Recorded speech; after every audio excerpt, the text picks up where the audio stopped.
comma, live on every single platform. We are live on Facebook, YouTube, Twitch, Kick, as well as X. I am very, very excited to be back on Livestream this season 6. Our person design is taking multiple turns, and I'm joined with a great guest that I am looking forward to catching up on all the big and fun things that have been done so far since the last time we chatted. Welcome to Stimulator, Brandon. Come on, Brandon. Hi. Yeah, thank you for having me. This is fun. Yeah, well, for people who might not be familiar in the protein design community, because most of us already know you, most of us in Rosetta Commons already know you, but those who may not be familiar, please introduce yourself so that people can know. Yeah, so my name's Brandon Friends. I did my PhD in Frank DeMeo's lab at the University of Washington Institute for Protein Design. Me and Tamuka overlapped. I guess my claim to fame there was I was part of the team that solved the very first structure of a coronavirus spike protein, which we published in Nature. And so that was very exciting. This was a couple years before the pandemic. So it was a big deal at the time, but it was a big deal, or I could tell my parents afterwards, and they actually knew what I was talking about afterwards. So that was very exciting. Since then, I was one of the first employees at Cyrus Biotechnology, which was a company that spun out to basically make protein engineering easier to use, built a cloud computing platform to allow us to do it. Long story short, pivoted to another company. What? And the first spin out from the Baker Lab, right? Cyrus Biotechnology. Oh, well, actually, no, our Zeta, I think, was before us. I see. But it was pretty close. Yeah, there's been a lot of spin outs from the Baker Lab since then. But this was back in 2015 that we first spun out. So yeah, it was almost a little bit before its time, which was funny because at the time it seemed like, so prescient. But, with all the AI protein structure prediction and everything that came out a few years later, it's kind of crazy. Yeah. I like to tell people we have like 10 years of experience in a field that's only existed for 5 years because it blew up. No. All right. So after Cyrus, after Cyrus, I was I kind of led the scientific team at Levitate Biotechnology, which was the company owned by Rosetta Commons.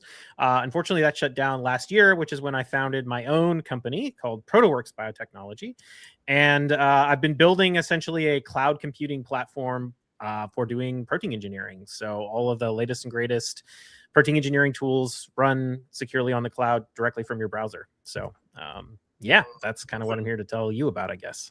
This is exciting because you guys, I've already talked about Levitate Bio being my first sponsor for season 4 Stimulator Games, and that idea of having a dry bench, right, which is essentially a company that is focusing mostly on in silico tools and allowing those tools to be accessible to everybody in the world, regardless of whether they're in America or not, or regardless of resource constraints, is a great, great, great idea and is useful for us here at Simulator Games because a lot of our students are learning about protein design for the very first time, and so having access to these kind of tools is needed. And so, yeah, Levitate Bio, awesome. And now you have Proteo Studios. And the first time we actually talked about this, you were looking for beta testers.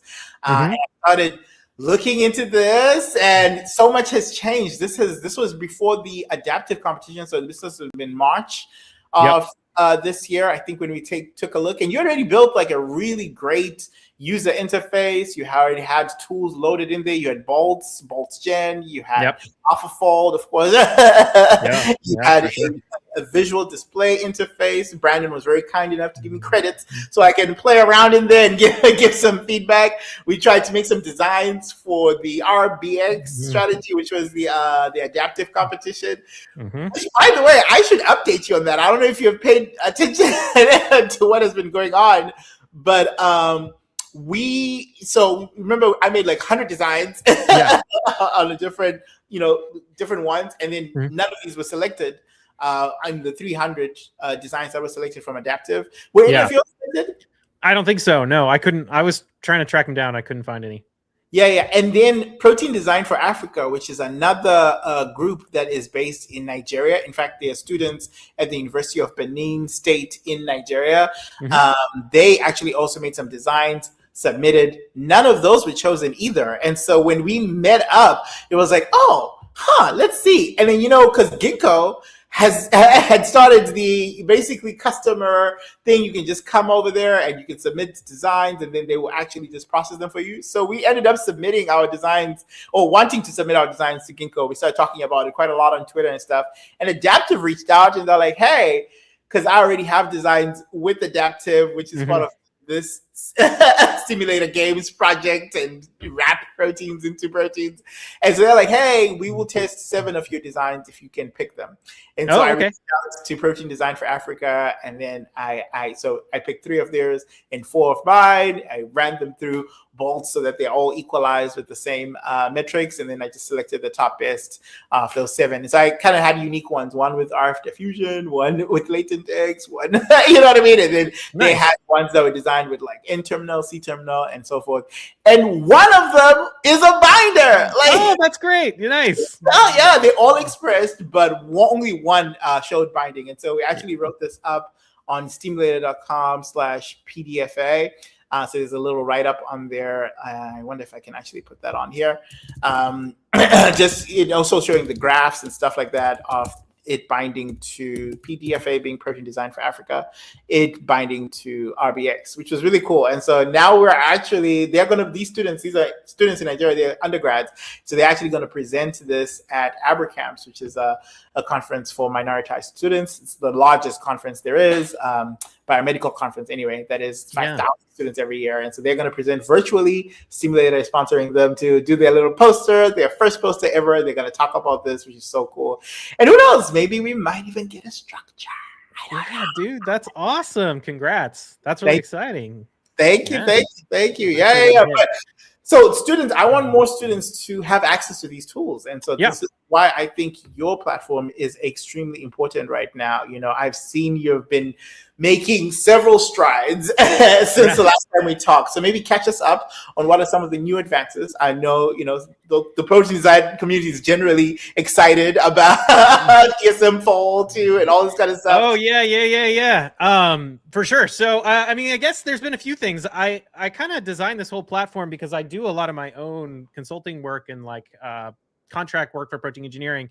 And so I've been continuing to do a lot of that and sort of update with all the latest tools that have been coming out, because so much new stuff has been coming out since we last talked.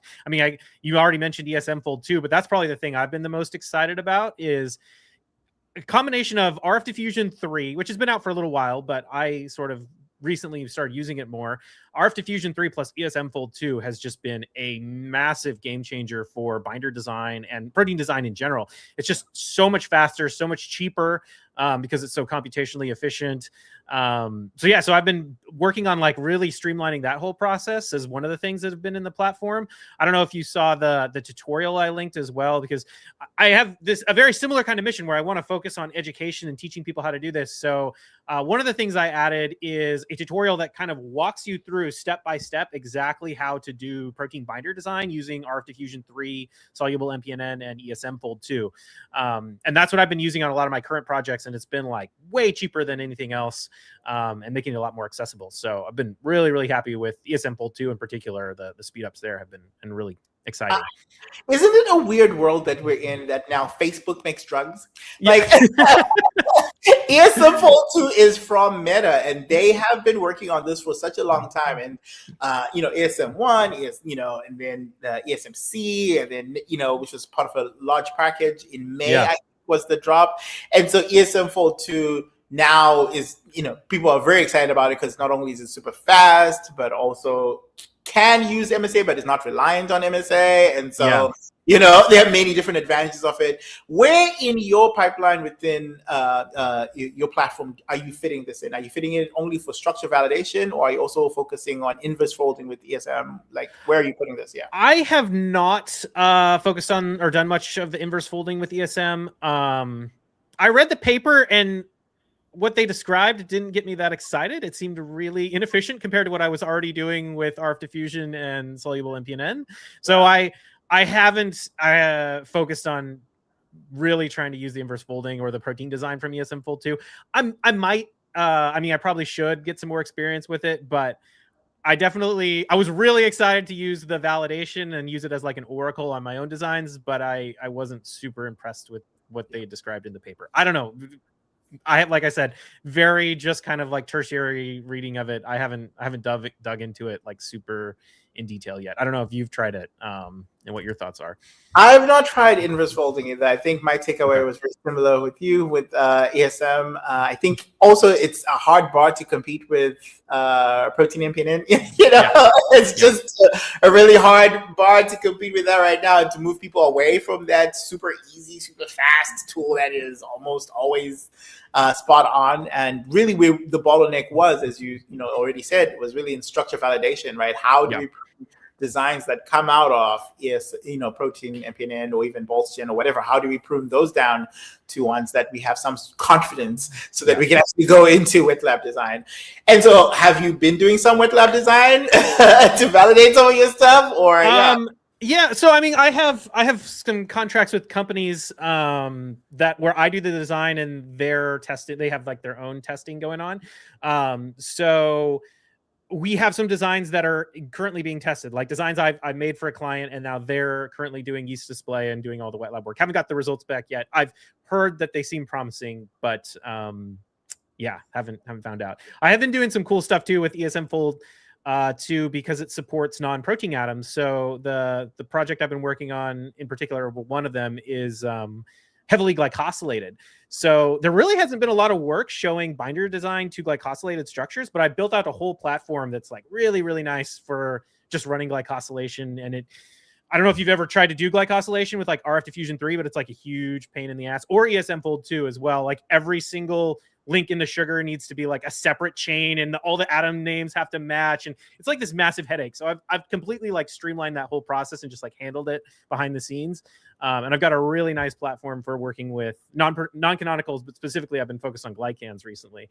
So that's probably one of the most exciting things. I would be very interested in a quick tutorial. I don't know if there's something that you want to pull up. Sure. I mean, I can show you the tutorial I put in for the binder design. If you want to. Yeah. I think you screen. One of the things I'm very interested in your studio, ProteWorks. I keep wanting to say ProteoWorks. ProteWorks, right? Yeah. One of the things I'm very interested in this is incorporating it in season 7. We've been, briefly chatting about it in on LinkedIn and stuff. I would love to be able to get in and play with it, because I think, you have a similar model to like Tamarind Bio a little bit, right? In that, you're offering an interface that has all these available tools that are out there, but you're streamlining it down so that students don't have to have the headache of worrying about the backend code, worrying about, connecting two things with another or that kind of stuff. You're streamlining that all the way through. And so I think that'll be so useful for students at the universities that we are collaborating with. I'm collaborating with Hampton University in Virginia, but also folks at Claflin University, my alma mater, would be interested in this. And just students have a hands-on perspective on this. And yeah. Exactly. I mean, like you mentioned, there are a lot of tools and new ones are coming out all the time, like even agentic versions and stuff. Where you can run all this stuff a lot easier now. And so it's definitely becoming more commodified. There's a lot of platforms like this, which is partly why my focus is on like, I want to give away as much stuff as I can for free. Like I really want to make it something, that's very much like educational and tutorials and all that kind of stuff. So a lot of the stuff, like all the tutorials you're going to see, you can access for free. Just go on the website. The molecular viewer, all that kind of stuff is totally free. It's mostly just the compute that you have to pay for, because obviously it costs money. So we love that away for free. We love free over here. So that's a big thing I want to do. And then in terms of the advantages, the way I kind of pitch it is like a protein engineering platform built by actual protein engineers for protein engineers.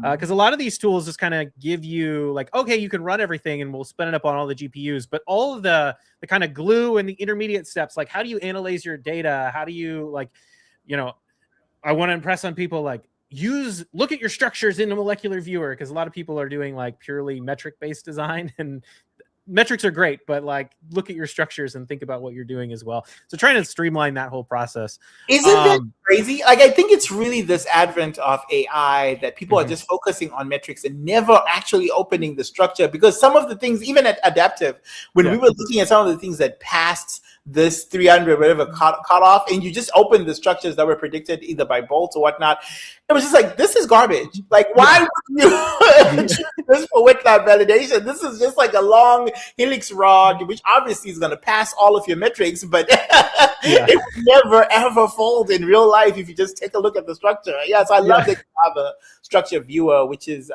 it's embedded within this platform, and so every design you're looking at, you can pull up the structure to actually take a look at it, right? Yeah, absolutely. So like I mentioned, education's a big part of it. So we have these like binder design. Oops, sorry, what did I just click something? We have these tutorials that walk you through like step by step the whole process. So here we have binder design tutorial, and this is like designing a binder to PDL1. So it walks you through every single step, and you can kind of like see how to actually run this. So, you know, for your students and stuff, we can make a tutorial. We haven't talked about exactly what you want them doing in season 6, but we could definitely like create something like this that would walk you through like step by step how to do it, and then they can do it for real. But right now, so students are coming in right now. That's a May scientist. She would be interested in this platform. She's actually a teacher in the University of, is this Pennsylvania, I think? And she's teaching some students there. So she would be interested in this in many different aspects. Okay. But yes, you're right. We have not talked about like the details and stuff, which, hey, no time like the present. I would love people to be able to pull up a wild type structure, some of their favorite proteins. Like, for instance, I have myoglobin up here. So it's oftentimes my go-to. But, you know, we also have, what do you have up here? Yeah, so I just loaded this structure. This is a PDL1. So that's what we just did. We downloaded it from the PDB, and it's now sitting on like our file system in the cloud, on our like drive, if you will. And we've loaded it into the viewer. So this is PDL1. This is the like raw structure directly from the PDB. So it has 2 chains, it has a ligand in there, all that kind of stuff. So it'll walk you through the process of like, how do you clean it up and actually prepare it for the tools, right? So RF diffusion, you really want to like have a structure that's been renumbered from 1 to N, so that all the numbering makes sense, and like you want everything to be, you know, chain A, so starting in the middle, all that kind of stuff. So you can do all that right in the platform, right? So here we've gone and we've like cleaned up our structure, right? So got rid of all the ligands, all the non-protein atoms that we don't need, all that kind of stuff. I love how it is to use. I love that. It's very similar to Pymol. Yeah, that's actually one of the big things I wanted to do is like make it as familiar to people who know Pymol as possible, right? And it all runs directly in the browser, so you don't need to install anything. It works on any operating system, all that kind of stuff. Yeah, my goal, I mean, I haven't used Pymol now in like, I don't know, a year, because I basically use this for everything. My goal is to completely replace Pymol, so you never need to do anything in Pymol, basically. Actually, my goal is whenever you do an entire protein design problem, you never need to leave the platform at all. You can do everything, all your data analysis, all your selection, all your preparing of the models, everything right in the platform. One platform to rule them all. I love that. I mean, I'm sure you know, after doing a lot of protein design, you end up with like 1,000 different Python scripts to do all sorts of like crazy stuff and constantly manipulating your files and all that kind of stuff. So I really wanted to streamline that process. I think that's a great idea, Brandon. Honestly, the biggest challenge I see in protein design is rarely ever actually designing the proteins. It's just managing the files, transferring from one to the other, going between data metrics to structure visualization and back again. Sequences. And it's like, oh, you ran this tool and it used the charm atom names, and then you want to run an RF diffusion, but it crashes because it doesn't recognize those atom names. So you got to convert between it. Lots of headaches. So how are you managing that? Because how are you making things universal? Because you're right, these different tools all require different inputs. Like, for instance, Rosetta Fold is specific about what inputs it gets, target, and Fab, antigen, that kind of stuff. And protein NPN is different. So how are you solving that problem? I mean, I have a bunch of stuff on the back end that handles it for you. Like, for example, if you have like atom names mismatch between like, I was using reglyco to add like charm glycosylations to a structure, but then I wanted to use an RF diffusion and it like had an atom name mismatch. So like behind the scenes, when you run it, it will automatically like create a graph of your molecule and figure out what all the atom names are supposed to be and just like renumber it for you or relabel it for you and just feed it into RFdiffusion. I'll show you in a second, like one of the tools, the way that works also. So here, this is just walking through the process of setting up your structure. We're going to select a hotspot. So it has all the same visualizations you'd expect from, like PyMol. So here, what I've just done is I've made a PyMol selection or selected some residues using like PyMol selection syntax. As you can see, like, okay, here we've got this like hydrophobic patch on PDL1 that's been highlighted and shown in sticks here. So the idea of like of this tutorial is we're going to make a binder that binds to PDL1 at that position.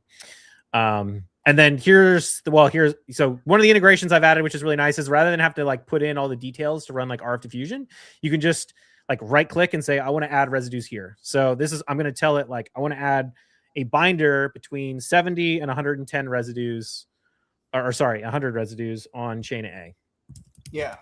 And so we've added it up here. You can't really see it right there, but we've got like numbers indicating like, okay, we're adding new residues at this position. And then this is what I was kind of talking about, like the formatting. So RFdiffusion 3, when I run here, it's going to have me save the structure. And this will automatically like save it in the right format for RFdiffusion. So for example, if you had like a ligand in there and every ligand needs to be on a different chain, it would know that and it would like format that input file properly for RFdiffusion. So you don't need to know any of that, but it's all happening behind the scenes. That is cool. So yeah, so I'm going to save this model here. And the other thing is you saw I like selected all the residues that I wanted to make my binder to in the viewer. So I can just import that directly from the viewer when I run RFdiffusion. And so then it creates this page here that has like our submission with all of our different metrics and everything, or all the settings that we want to use for RFdiffusion. And can I ask you an aesthetic question? Like, are you able to change the background display? Like, you know how PyMol you can change just to white? As you're going, one thing I found is just like as I'm doing my design, I like to take pictures and stuff. This is good it's good for posters and all that kind of stuff. Are you able to do the similar thing here? Yeah. I can't show it without exiting the tutorial, but yeah, there are ways to do here. Let me just open up another window real quick. There are ways to do some of that. I don't have I can't remember if I have Backbone. It could be food for thought. It doesn't have to be live right now. Oh yeah, no worries. But certainly you can do things like take pictures. Actually, it's really nice because you can just like copy. You just copy this and it'll copy it right to your clipboard, and then you can just go paste it in your slides as you go. So that's one thing that's pretty cool. I'm trying to remember if there's like options for controlling Backbone. There's definitely like various options in here.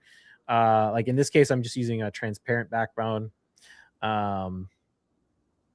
Oh yeah, here's back. You could make it white if you wanted. Yeah. So you can. Yeah, there's settings. It's based on Molstar. So Molstar is the same molecular viewer that's used in the PDB. So all the features that are in Molstar, at least most of the features that are in Molstar are present here. And then I've added like a UI around it to do things like the PyMol selection commands. And like I have a molecular viewer, or a sequence viewer, which I think is a little better than the one that comes with default with Molstar and all that kind of stuff. But yeah, it's based on the same molecular viewer the PDB uses. Nice. Can you run this on the phone? You can't run it on the phone right now. Mostly because the rest of the UI kind of breaks. Yeah. The phones don't have enough. Yeah. Yeah. Okay. It's not so much the power. It's just like all of the sizing of everything goes crazy on phones. Yeah. Yeah. Okay. All right. So continue. Someday maybe. Sorry. Continue with the PDL. Yeah. No worries. Yeah. So there you go. Back to the tutorial here. It's just got all our setups and kind of stuff, and it kind of like tells you like what settings to use. Here, we're just going to run like a test example on binder design. And so it like automatically sets up all your contigs, right? So I'm sure you probably know like RFdiffusion's input format is pretty annoying with like the contigs and all the different like, oh, you didn't put a space or a slash here or whatever, it like breaks constantly. So I try and handle all that for you from just like a user interface, kind of like interacting directly with molecular viewer, import it all. But of course you can change it if you want. Yeah, and then here's some of the options, like the hotspot residues that we selected are already imported, all that kind of stuff. And then now we're going to run the workflow. So what this is going to do is it's going to kick off a job. Obviously this is being simulated, it's not real, but took about a half an hour to run that. And then up here we get our completed workflow. And you'll see some things here like, well, here, so it creates essentially, you have like a file system that is very similar to what you'd be using if you ran on like a supercomputer. So if you ran RF diffusion just on your own, you get all the files and they'll just show up right in your, like I said, kind of like drive, if you will, system over here. So this is going to take us over to our output folder, which has all our PDBs and everything in it. And then I've also have this system where we create these .studio files that are going to have a ton of different metrics and plots and all sorts of things that you can interact with to kind of analyze your data. So here we have like a plot of radius of gyration. Obviously, this is one of the main metrics you want to filter your RF diffusion backbones by to make sure they're not like long helices and nothing but long helices. So you can analyze all that kind of stuff. But then you can also do things like over here, we can plot like the fraction of beta sheets, right? So we want to make sure that we're actually getting diversity in our models. So this structure, we have quite a few non-all helices, right? We've got lots of beta sheet structures in here. Same thing over here. If we look at the helix fraction, you can say, okay, yeah, we've got like a pretty reasonable, distribution of helical and non-helical secondary structure elements in our structures, which is what we want to see. And then when we want to load into the viewer, we can just click this button right here, and this is going to load all the structures. So just have to give it a second. This is really cool, Brandon. Oh my gosh. Yeah. Like the fact that you're linking like the metrics and graphs and stuff with your structures all in one place. Like that is so ideal. I'm seeing people asking questions here. We have a student, Ben. Ben, I don't know if your mic is on. Do you want to ask your question?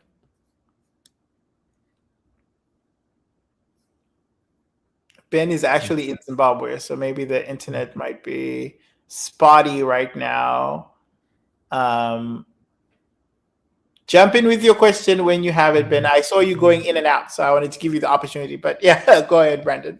Yeah, sure. So now we've got all of our backbones loaded into the molecular viewer, and you can just use like the arrow keys to cycle between them. And just kind of like check them out and say like, okay, am I getting stuff that's, very fairly protein-like? Does it look reasonable? All that kind of stuff.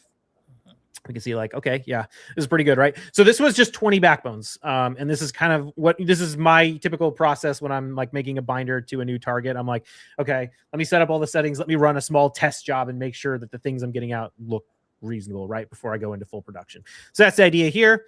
And then when we're ready to go into full production, we can go back to the workflow and we can just rerun it. And it'll just give us all the settings we used on the original design, and then we can just scale it up to a full production run. So usually I generate like maybe 2,000 backbones for a protein design. And then we just run the workflow. And again, it's going to go check out a bunch of GPUs and run everything on the cloud. And then we go over to here to the workflow status, and we can see like all the things that ran. RF Diffusion 3 has like a lot of settings for it, which can make it really tricky to set up for new users because you can run multiple jobs on the same GPU at the same time. Like it can run in parallel, but it is limited by how much VRAM you have on your GPU. And that's going to be different for every single design process. So what this does actually is ahead of time, it will run kind of like test jobs of your first set of designs. And it will look at like how much memory is it using? How long do the jobs take to run and all that kind of stuff. And then from there, it figures out like the optimal way to parallelize all your jobs across lots of GPUs. And so then it'll run, like hundreds of GPUs or dozens of GPUs, depending on what it figures out is the most optimal way to parallelize everything. And it runs everything on the cloud, like in massively parallel jobs. And the nice thing about that is because we do all this optimization to like make it really efficient, you can generate lots of designs for fairly cheap. So I generated like 2,000 backbones for about $30 worth of compute, which I don't know, I don't know how much experience you have with like running RF diffusion or all these kind of other things on the cloud, but that's on the cheap end. Yeah, that's very cheap. Yeah. Like this pipeline, I get that's a collab subscription per month. A collab subscription per month, right? Yeah. Wow. Yeah. Before I started using this whole pipeline, when I was using like BoltzGen or Bindcraft or something, I could spend like $1,200 on a reasonable set of designs, and now I get like tons of designs for maybe 100, and it's coming down all the time as people come out with new methods. But yeah. Anyway, moral story is RF Diffusion 3. Don't use RF Diffusion. Don't use the original one anymore. The original one is dead. RF Diffusion 3 is super great. Better models, really fast. Love it. but yeah, you have to do all that setup, which gets handled for you on the platform. But do you like the sequence that RF Fusion 3 comes out with, right? Because the Nope. old RF Fusion 3, we had no sequence. It was just a polyglycine backbone that comes out. Now it comes out with some sort of a sequence, which compared to like Protein MPNN is... Do not use those sequences. Those sequences are garbo. Yeah. Well, the next step we're gonna run Protein MPN and you'll see. But no, those sequences are garbage. Do not use the raw sequences coming out of RF Fusion. I mean, just look at them and you'll see like 10 alanines in a row, and you'll be like, okay, yeah, no, that's not good. But I like that it has some sort of sequence already, because when you then do Protein MPNN, you're almost doing like a cycle one, which every iteration of Protein MPNN, you're almost getting like a diverse set of sequences that come out, right? Yeah, I think in the paper they did say that the sequence presence helps, and it seems like it does. Like the backbones are really good, but yeah, I like the first time I'm like, oh, I'm gonna try these sequences in my designs, and like none of them folded back up into the design. It was terrible. Ben typed his question in the chat. He says, "How easy is it?" What is it? Sorry, the chat went off. How easy is it for non-tech savvy students here in Africa, Zimbabwe to be specific? It should. I'm trying to make it as easy as possible. So I try and make it smart about making sure you could just like interact with it in a very unified way. One of the things I want to do is there's a million different tools, right? There's RF diffusion, there's BoltzGen, there's Bindcraft, there's Proteina Complexa, there's so on and so forth. There's so many. So I'm trying to make a system where you can kind of use the same UI for all of them, and then it automatically figures out what the right way to configure it is. So we kind of saw in the beginning of the workflow where it was like you right click and you say add 50 residues, and then run RF diffusion or Proteina Complexa or BoltzGen. And then it just sets up all the inputs to be exactly what you would need for that specific tool. But you get to interact with it the same way every single time. So that's what we're going for. And hopefully that makes it a lot more straightforward, so you don't have to know for each tool how to do it. One of the tools I'm working on right now too is like a tool for running like all the different structure prediction methods at the same time with the same interface. So you want to run, AlphaFold 3, or not even AlphaFold 3, but like Proteinix or OpenFold or Rosetta Fold. It's like you just say, here's my sequence, here's the ligands I want to include, here's the go, and it will just automatically create all the input files for every single one and run it all. I like that so much, because have you seen a lot of correlation between protein folding models? And like this is something some people look into, but it's super hard to do when you're doing one after the other, and it's a different interface. So this would be a nice way to do it. Hold on, my computer crashed right before. Do I have my jobs up? Let me let's see if this will run, or this is open. This is like my local environment because I haven't pushed this to the cloud yet. Oh wait, you can't see this because you're I'm only sharing that window. Oh, sorry. You're doing a very safe thing, sharing only one window. I wanted to be very careful. Because we are live, yes. But also, we have very few people watching. We can always trim and cut it out. No, that's fine. All right, well, should we... Let me see if I can pull this up real quick, and then I'll share that screen. Is this because something is running right now, right? Nothing's running right now. We're just running the tutorial. But I just wanted to show you something I've been working on, which isn't in the live version yet. It's like just what I've been developing on my local machine. Ooh, we get spoilers, y'all. We get spoilers.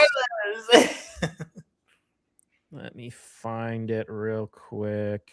And by the way, when we first talked to Brandon, there was no logo. Okay, now there's a logo. This is good. I know. I got a hat, custom made. Some merch. Okay. So what is the logo of? Is this for Dachshund? What is that? No, it's just I just took a helix and a beta sheet and like overlaid them in each other. That's not from a particular structure. Well, it is, but I don't remember what it was. I just like overlaid them to like kind of make like that. If you've seen like the wrench and screwdriver kind of like construction icon, I was like trying to be inspired by that. And so I took a picture and then I like cartoonified it, and then I had an artist like go and actually like turn it into something that looked more like a professional logo. Nice. I love it. Okay. It is technically based on a real secondary structure elements. So you guys, you see, AI people are still commissioning traditional artists. See, look at that. I did. There's a room for collaboration. All of this, yeah. Yep. Okay, I'm gonna stop sharing and I'm gonna share a new screen real quick so I can show you this because since we were just talking about it. All right, we'll be brave. I'll share my whole window. That is very brave indeed. Okay, here we go. Oh, are you seeing it? No, not yet. Oh, I think you have to do the present thing, or do I have to do it on my? Oh yeah, I think I have to do it on my end. Yeah, here we go. Oh, there you go. Okay, yeah. So this is exactly what you were talking about, where you're like, what's the correlation between all the different methods? So here I've run this structure. Well, let me load a copy of it into the viewer. It's this guy here. I can't remember what it was. It's like IL-12 bound to a specific target. But that's what the structure looks like. But yeah, so I basically have this UI here where you can run all of the different structure prediction tools. Let's see, where is the one I ran all this? This is so cool. And you run them at the same time? Yeah, you run them all at the same time. So they're running in parallel, as you're saying, like on different GPUs or even on the same GPU, just multiple nodes or whatever, multiple jobs. Yeah. All right, well, here, I'll just show. I'm trying to find, like, you can see a bunch of them failed because I was developing it. Oh, here's the one. Yeah. So, so you can just like click load from file and load from a FASTA file or a structure or whatever, or just like load your sequence, or you can add, your ligands and your DNA and everything else. And then you just get to select like between all these different structure prediction methods, whichever ones you want. And all you have to do is just like check the box and then run it, right? And it runs all of them.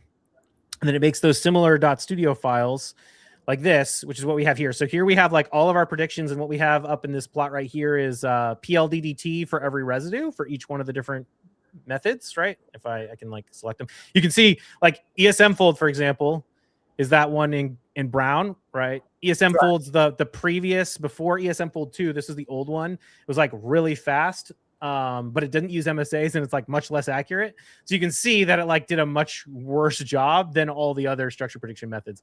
But you also asked about like correlation. So over here we have like they correlate very strongly. We can load them all into the viewer at the same time, and you can see. This is cool. This is really cool. Oh, and they're all being colored by the PLDDT. That is cool. Yeah. And you didn't pre-prepare this, did you? No. I mean, no. Like this. I mean, this is a job I ran yesterday or whatever. No. I know the job is already ran, but even as you're going right now, like this is not a video. Like you are literally no. This is live. The outputs, so the speed is on par. Like that's what I'm appreciating here is the speed. There's not much lag. You're literally able to apply all of your coloring, all of your different, analysis as you go through. Ben keeps coming in and out. Ben, you don't have to sacrifice your network. I know it's a challenge right now. So thank you so much. I appreciate the comments in the chat. You don't have to keep coming in and out. But okay. This is so cool. So what you're overlaying is the same structure, but just predicted from different models. Yeah, so we have the model. So each prediction method, sometimes they produce more than one model, right? So OpenFold 3 has like 3 different copies of the 3 different models in OpenFold. We've got like 5 different models from Chi1 in here. And then like you can notice just looking at this, like one of these is not like the others, right? Like clearly there's one that's like very different. Yeah. And that's the original ESM fold, where is it? ESM fold down here, right? So you can see like all the other methods are very well converged on most of the structure. Obviously this like the termini over here is a mess, right? And the PLDDT indicates that. Yeah. And if we look at the plot down here, this is the RMSF, which is essentially, it's like, you can think of this as like the deviation at every position between the models, right? Yeah. So where it's low, it means like all the models agree very strongly that this, like they all basically have the same structure over here. Whereas like a region like this is residue 101. Like the models do not agree. They're very diverse, right? Whoops. Let me make sure we have the right chain. But yeah, you can see it's like this loopy region, right? Which is what you'd expect, right? The loop, all the models are kind of different in the loop. So yeah, as you can see that like right in the 2D plots and then in the 3D plots and all that kind of stuff. That's so.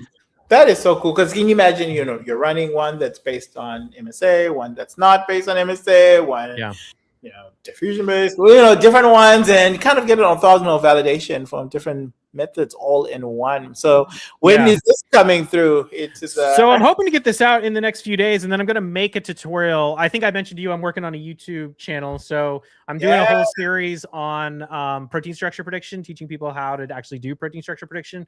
So there's 2 videos that are done that I'm hopefully releasing soon, and then I'm trying to get this out, and I'm going to make like a tutorial that walks you through like how to do it and talk about like what the metrics are and how to interpret all your protein structure prediction results. Cool. So hopefully soon it'll be. What's your YouTube channel name? I'm going to put it. It's Protein Engineering. There's nothing on there yet, so there's not much to look at. But channel Protein Engineering. Congratulations! I know. I was like, sweet, this isn't taken. I claimed it like a year ago. Because I'm like, someday I'm gonna make a YouTube channel on this. It's literally just Protein Engineering. Yeah. Wow. So it's like youtube.com/protein engineering. Let me make sure that sometimes YouTube gives you funny links, but sometimes it wants you to put like a C or whatever, something of the sort. But basically. Let me. And then somebody in the chat has been asking. Amazed Scientist says, "Can you show the name of the program?" I think we've been showing that a couple times. Mahalia, here we go. Let's put that on the screen so you can copy it. Studio.proteworks.com. And then she says, "So awesome. Can you?" Thank you for sharing and including us. Jump on in. We're gonna use this for season 7. Honestly, we're definitely gonna use this for season 7. I think the students would be so excited about this. I just have to get Brandon to give us a lot of credits. I'm happy to help figure that out. I mean, one of the things I need to do is get like a bunch of people to use it all at the same time and see what crashes. So Actually, what I'm going to do is here we go. What I'm going to do is actually give them a challenge. So it's not going to be the same thing as we were doing, with previous seasons where it's like rap lyrics, that kind of stuff. We're actually going to give them a challenge of a binder design problem that is in agriculture or in textiles, that kind of stuff.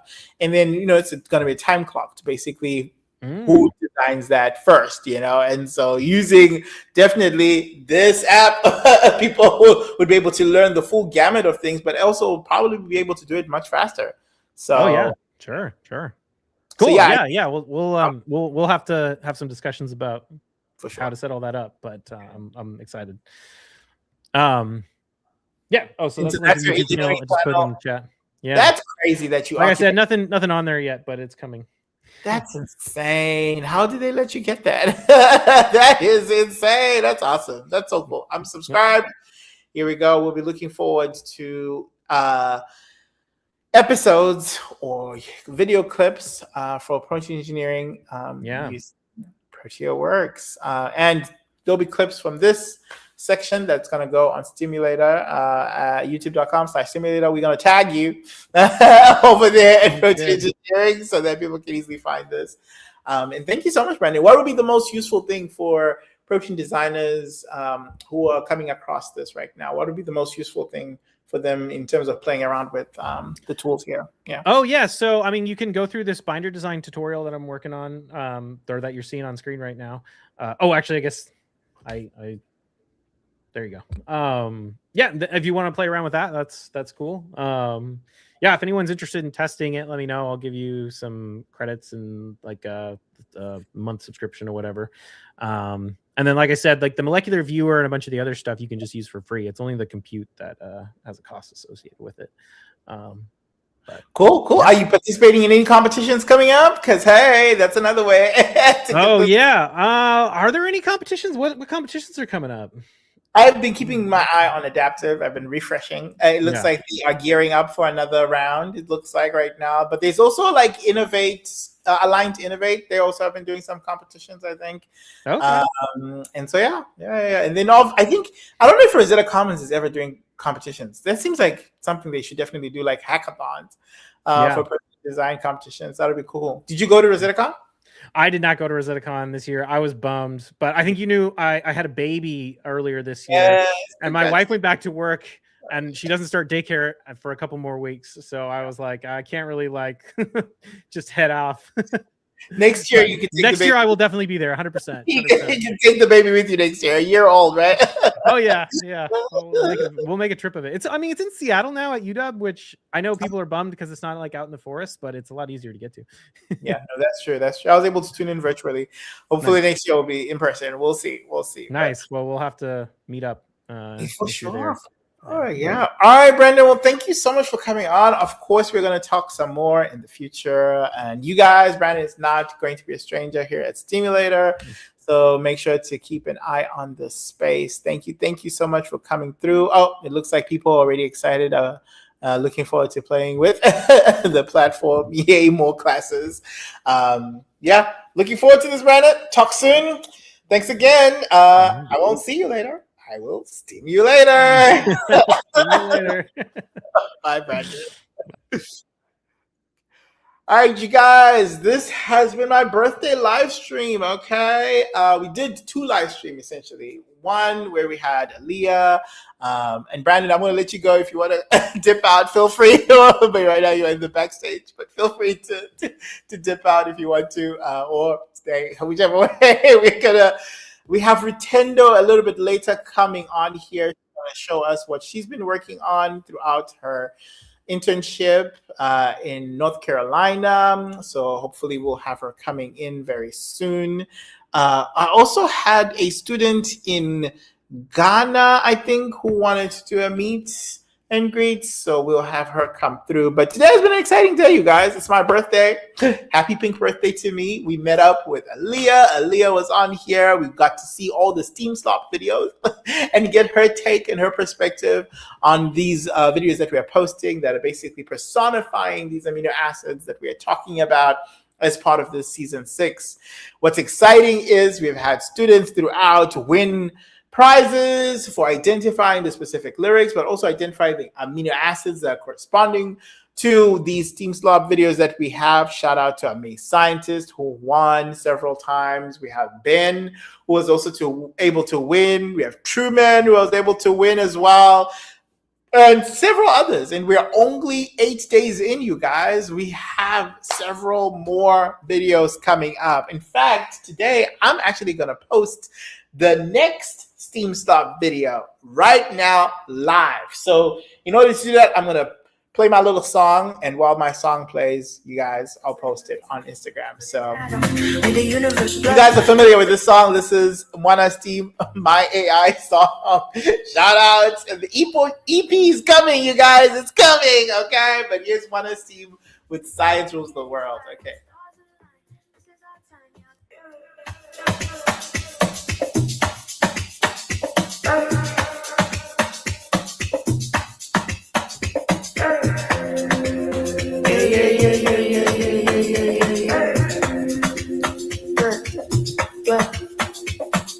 Lab coat dripping Einstein swag. Pocket full of data, want him in my bag. Microscope vision, see the unseen. Atoms doing salsa in the laser beams. Put an atom, made the universe blush. Big Bang Theory, now we're in a rush. From the Petri dish to the Mars terrain. Science got the juice running through the veins. Science rules the world, we the new kings. Gravity bends when a genius sings. DNA spiral, stars align. This is our time, yeah, time to shine. Science rules the world, we the new kings. Gravity bends when a genius sings. DNA spiral, stars align. This is our time, yeah, time to shine. Sun cooking up in that particle stew. Higgs busting by breakthroughs on cue. Black holes whisper galaxies collide. We surf the cosmos, call it science pride. Neurons sparking like a Tesla whip. Brainwaves dance and take a data trip. Climate change and we reverse the heat. Algorithm marching to a future beat. AI scribbling symphonies of math. Genius blitzing past to the aftermath. Telescope eyes on the almost ring. We the architects of the future sing. We the architects of the future sing.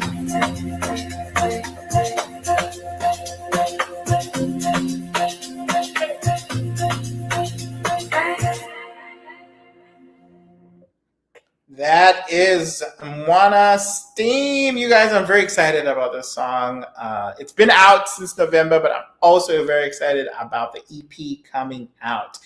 All right, I'm posting the next Steam Slop video, so you have, if your notifications are on, you will know when it drops. And so you got to be the first one to answer the question. And of course, we are on episode 6 now, which Aaliyah already predicted her choice. We'll see if it's correct. And it's going live now on Instagram. I need to make sure that I have a good caption. So I'm also going to play our theme song for this season. Our theme song comes from K-Chaps as well as Dreamo. K-Chaps is a Zimbabwean artist, and Dreamo is from Zambia. And I'm playing their songs because actually I'm allowed to play their music. Some of the strikes I'm getting on YouTube are really because of the Nicki Minaj songs that we're playing. All of these Nicki Minaj songs that we're playing is the reason why I'm getting those strikes. But I think catch-up songs, I think I can play. Nobody is really giving that. But yeah, we're playing Remedy by K-Chaps and Dreamo. And while this plays, I'm posting on Instagram. Say now.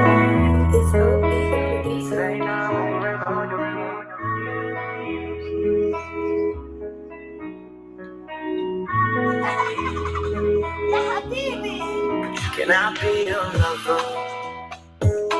Can I be the one or no time? When you're feeling low, I'll be your shoulder. Can I jari massage my boca? Oh God, I'll be your lover. Swear I'll treat you right, baby, someone. And tell me where you wanna go to, man. You've been through a lot to notice it finally. So can I be your remedy? Can I be your remedy? Say I'll be your remedy. Oh, such guys sing red kind. Can I be your remedy? Can I be your remedy? Say I'll be your remedy. Such guys sing red kind. Can I be your remedy? I know you've been hurt before, so I don't intend doing so. Yeah, I really wanna make you happy, you know, but I never wanna rush you no more. Pretty lady, you're magical. Can you let me in now? The friendship that composite every little second that you wasted there. Yeah, they can call it, let me hear it, composite, can you let me love you in my way? Can I be your remedy? Can I be your remedy? Say I'll be your remedy. No, such guys sing red kind. Can I be your remedy? Can I be your remedy? Say I'll be your remedy. Such guys sing red kind. Can I be your remedy? Woo!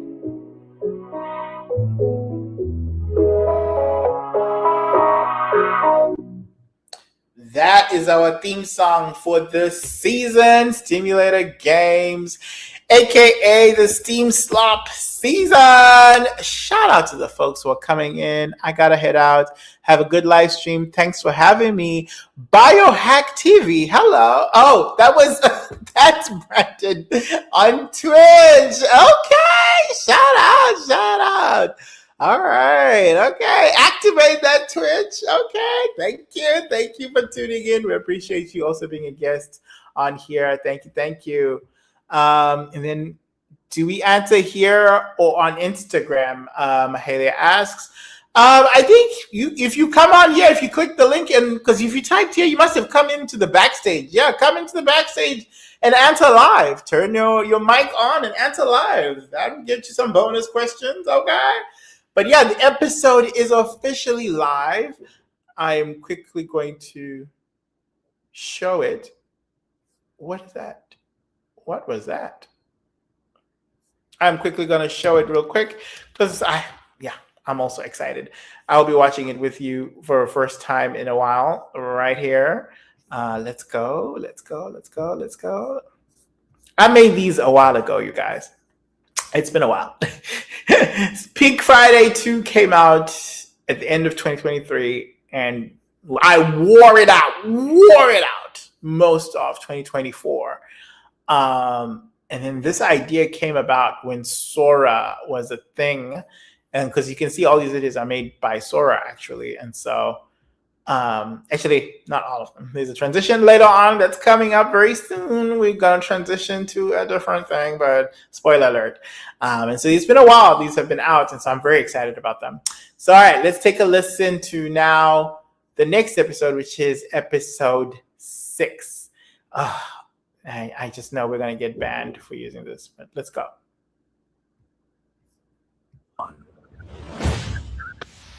You might need to calm down.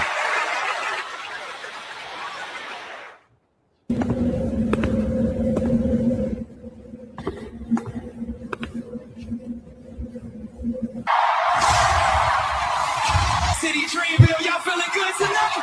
All right, you ready for the next contender?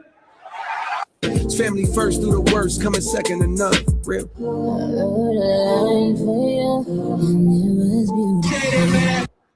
Glad to have you, brother. Let's do it. Ladies and gentlemen, make some noise for R&B. Appreciate it, man. Glad to have you, R&B. Let's do it.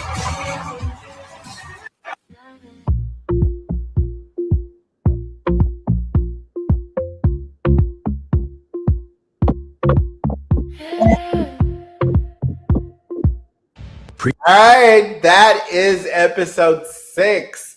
So some of you were right, actually. I think for the lyrics that are coming up, some of you are correct. Let's see. People who were guessing the lyrics in the comments. Let's go to the comments. Somebody wrote, I wrote a line for you. Aaliyah was not correct. She was correct in the song, it being Let Me Calm Down. And she picked a lyric from that song, but not the right lyric. But somebody did. I remember somebody pull off, and I almost hit him. He acting like I ain't always with him, while I'm screaming out, I hate him. Ain't no more debating. This time it's an ultimatum. That is a line from Let Me Calm Down. It is not the line we chose. But shout out to Ben. You get points for that. Just like Aaliyah got 30 points for her line, you also get points for that line. But somebody got the line correct. Oh, yeah, here we go. Ben did get the line correct, just in a different... Okay, Ben, shooting shots, several comments, and not just one. I wonder if I can pin this comment, because, yeah, that's the line. That's the lyric. I wrote a line for you, and it was beautiful. I made a song for you to say you're beautiful. You're so irresistible. Take me somewhere mystical. I don't know about that last part. I don't know if that's correct. Oh, who said that? Nikki said that? Are y'all copying from Genius? Where are y'all copying from? Because you got to make sure you get Nikki's lyrics correct. But yes, Ben, that is correct. Ding, ding, ding, ding, ding, ding. Ben wins this episode. He definitely predicted the exact lyrics. Now, we have some bonus questions on this episode and the last. Make sure to answer those questions. For instance, in the last question, it was, what is the color? Truman got that color correct. It was gold. And then Ben also got the bonus question correct when we asked about why is cysteine in particular, why is that a special amino acid? And yes, it has a role in stabilizing protein shape, which is basically his comment. Shout out to Ben. Thank y'all for playing. Appreciate you. Here you go, Mahalia. Hey, I see you. Shout out to you. Did you see the episode? Yes. Hello. Yeah, what do you think of it? I loved it. What do you think of the season so far? Yeah. It is exciting to go back and forth and like listen to the songs and then find a favorite lyric, and everybody has Yeah. an opinion about what's the best album from her. Right. Everybody has an opinion. What's the best lyric too that I'm gonna choose, and y'all are picking the wrong ones sometimes. But sometimes you're picking the right ones. Congratulations, you were able to win on some of them. We donated to your charity, but also we're gonna give you some cash prizes as well. Tell us a little bit about the Donor Choose charity for how you Okay, basically do things for your so students. teachers are allowed to do donors choose so that they can get materials for the classroom that they wouldn't normally get out of school. So I have some things on there because this year I'm teaching a new curriculum. So it will allow me to be able to purchase items that I might want to use to help the students learn science in a different way, more like phenomenon based learning. Because that's the direction that it's going. But it's a little dry. So I want to do some creative stuff too to get them kind of excited about science. So I want to do some more, like, I would say, experiments and things like that. Give out prizes to, like, kind of like what you're doing when you give us prizes for answering questions, right? I want to do that actively in class so they can stay engaged and be encouraged to learn science. I love that, Mahalia. That is so awesome. And what school are you at? Tell us a little bit about what you're teaching, and what So age range I'm in are you? Harrisburg, Pennsylvania, and I teach at Central Dauphin East High School. And I am teaching this year STEM and biology, which I've been teaching. In my STEM class, I'm able to do stuff with protein design. Like I had a young man that was interested in learning about proteins last year, and he was able to use your platform to look at protein.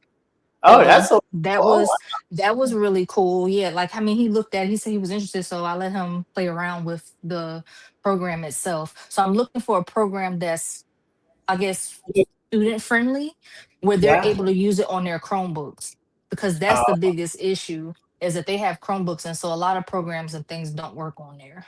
So I have to try to find something more user friendly for them to be able to download and use.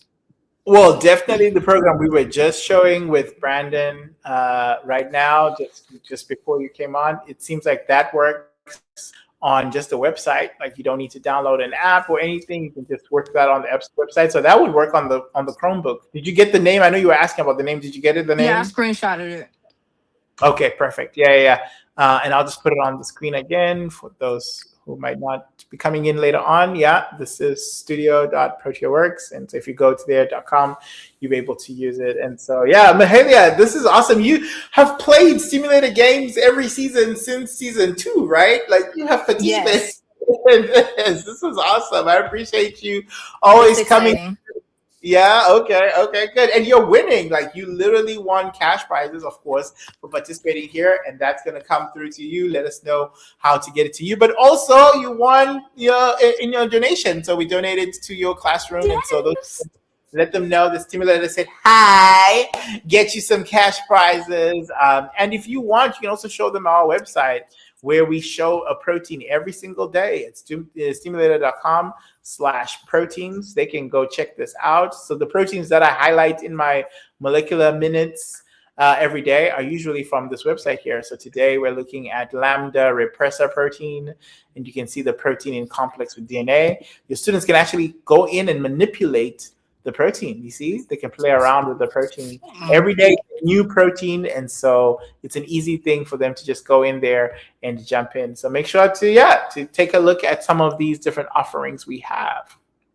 Yes. Thank you. All right, thank you so much, Mahalia. Now, do you have a prediction for the next episode? Because we just watched Let Me Calm Down. What do you think the next song is going to be?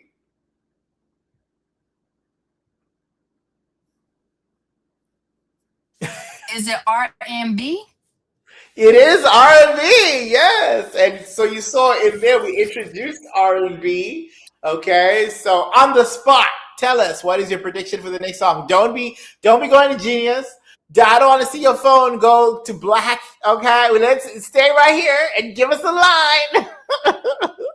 Oh, for R&B? Yes. What is Oh your my prediction? God. I love putting people on the spot. Yes. I don't know the words. I gotta think. It's been a long time since I listened to that song. Yeah. Okay. Well, you got time to put it in the comments before the next episode comes out tomorrow. I'm very excited about this episode.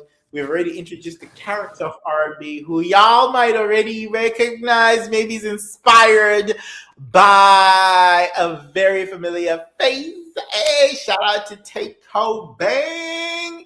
Obviously, the character doesn't look anything like Tate, but I think the personification of, I think his energy and aura, anyway, might be in my AI character. So shout out to Tate. Hope you don't take any offense with this or the next episode. If you ever see it, I'm still your sister. All right. Otherwise, I think this is about to be it. We have one person who's supposed to come on here, Ritendo. I don't know if she is coming now. Oh, I think we said 8:30. So I guess we'll wait for her for a little bit. But Mahalia, thank you so much for coming up. Okay, I appreciate you. And thank you for coming to take your time on here. Appreciate you for watching and playing Stimulator games. I'm going to play a song while I take a little bit of a break. And then we'll be right back at 8:30 for Ritendo to come in. And we have a little chat. Let's go. Okay, let's play. I don't know. I'm going to play a different song this time. Well, at first I gotta play my song. I gotta play my song because I gotta get these streams up. Okay, I gotta get this streams up. I wish we were doing Station It.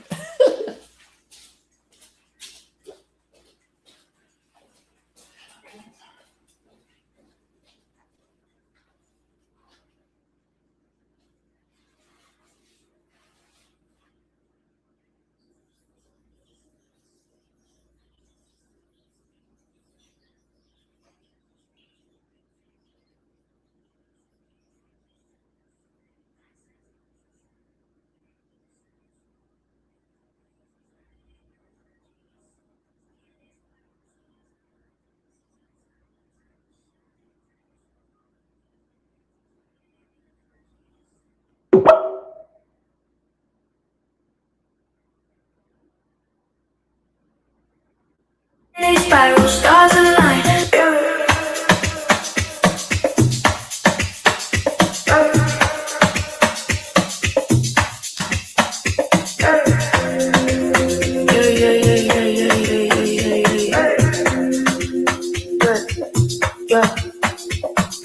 Lab coat dripping Einstein swag. Pocket full of data, quantum in my bag.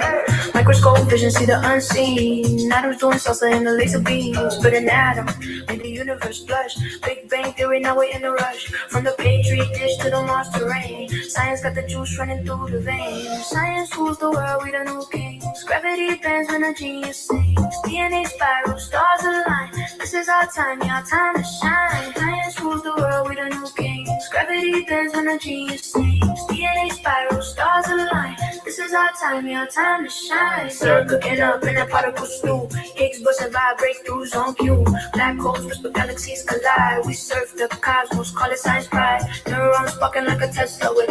Brainwave dancing, take a data trip. Climate change and we reverse the heat. Algorithm marching to a future beat. AI scribbling symphonies of math. Venus listen past to the aftermath. Might go into VR real quick while we wait for Nintendo to show.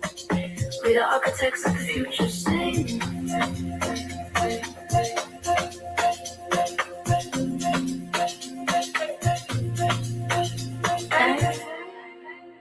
I love that song. I made that song in AI and I love it. Shout out to Mwana Steam. Shout out. All right, folks who are still watching, thank you so much for tuning in and watching either live or on the replay.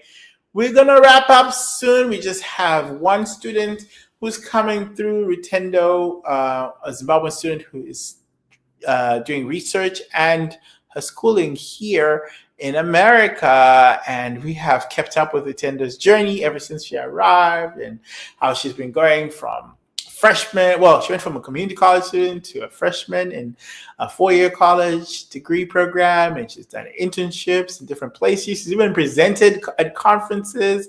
She participated in Stimulator Games season 2, I believe. Yeah, and I think even got into the top 10. So shout out to her. We want to catch up with her, find out what she's been up to, and of course, how Stimulator can continue moving her journey forward. So we'll give it a minute or two to see if she'll click the link and join, and then we can have that chat.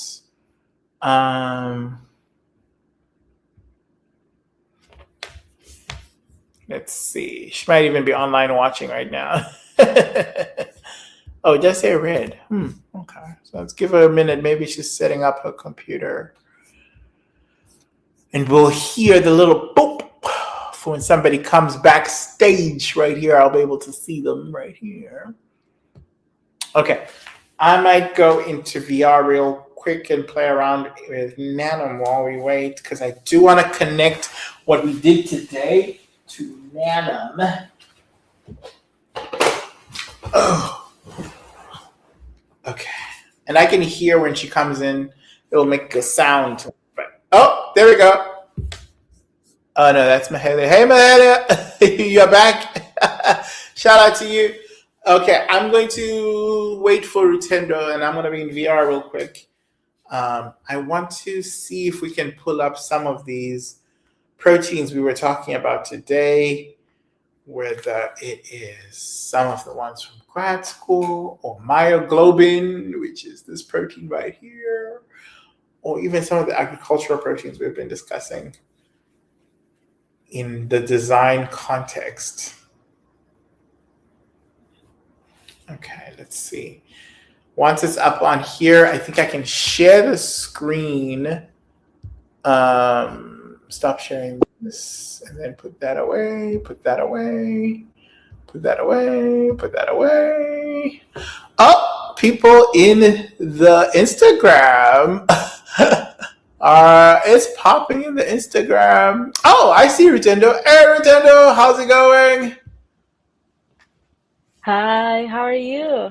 I'm doing well. I was about to jump into VR while waiting for you. I was about to...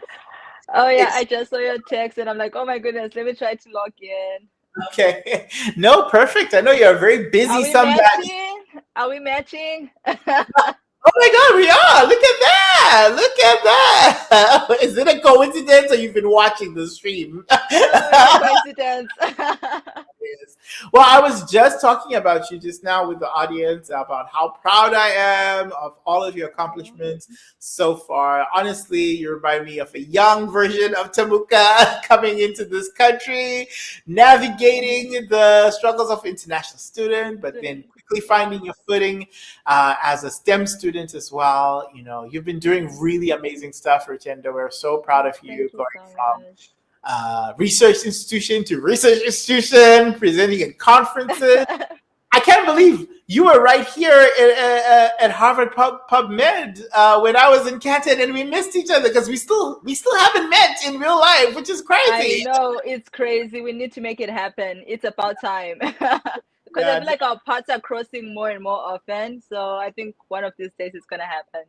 Indeed, indeed. No, I feel like a proud mentor just watching your journey as you go from conference to conference. But yeah, no, in your own words, maybe introduce yourself and then tell us where you are in your journey right now and what is next. Yeah. All right. Well, thank you so much. I'm Rutendo Kahari. I'm from Zimbabwe. I moved to the US 3 years ago for college.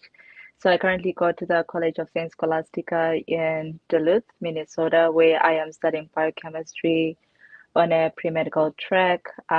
Interested in both like the medical degree and the research side of things, which has given me a lot of opportunities to deep dive into different types of research.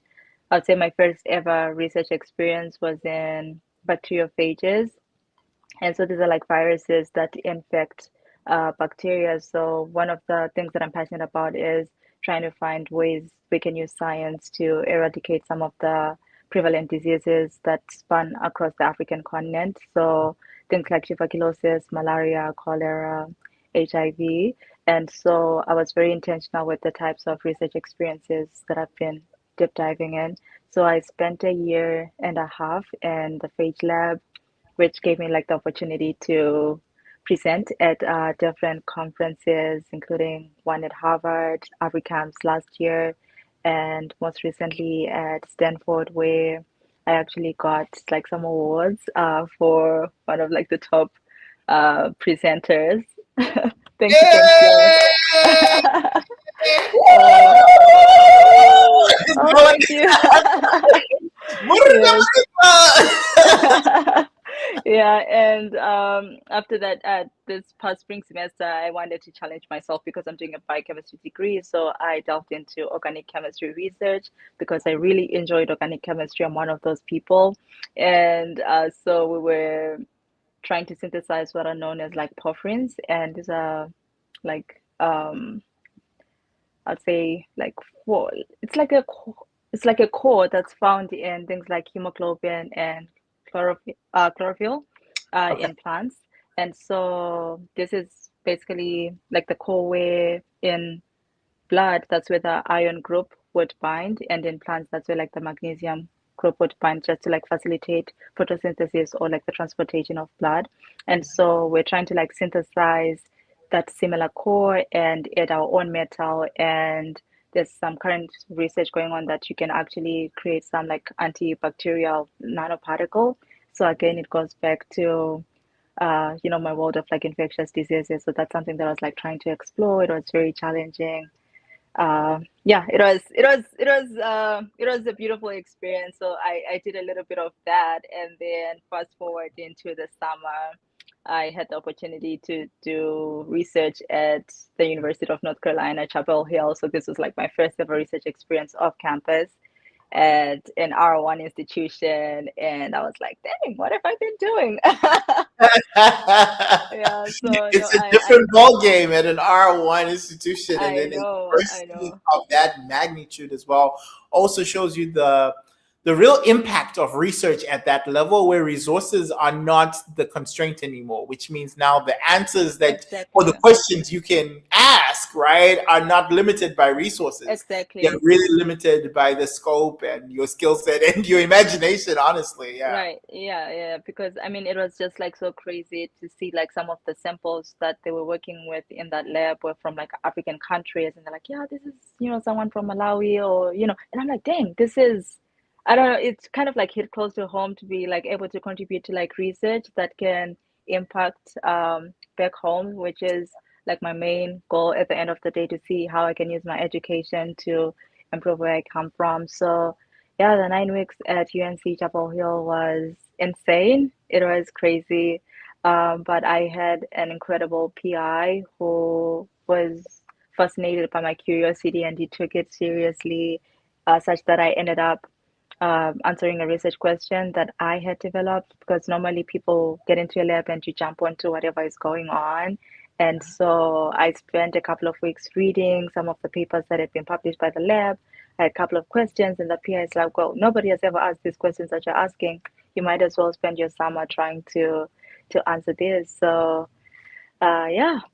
Ritendo, that's amazing. That's the stuff that lands you on a paper as an undergrad early on. Like that sounds really amazing.